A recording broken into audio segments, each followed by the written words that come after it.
Bon, on a vu que manger des aliments ultra transformés, ça avait un certain nombre d'effets sur la santé, que c'était plutôt délétère. Mais au final, est-ce que c'est pas enfoncer une porte ouverte? Parce que finalement, on sait que manger trop gras, manger trop salé, manger trop sucré, c'est mauvais pour la santé.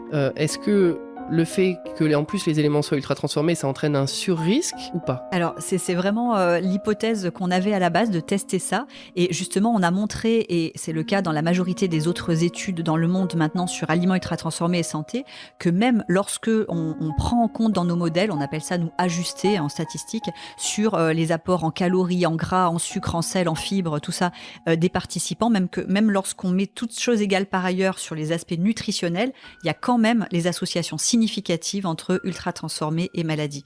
Et donc ça nous fait penser que ce sont finalement deux dimensions complémentaires. Il y a l'aspect profil nutritionnel qui joue, ça c'est clair, sur la santé.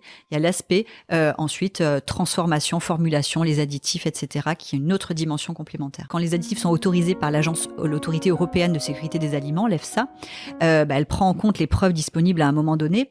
Et elle s'intéresse à des aspects vraiment pointus de toxicité.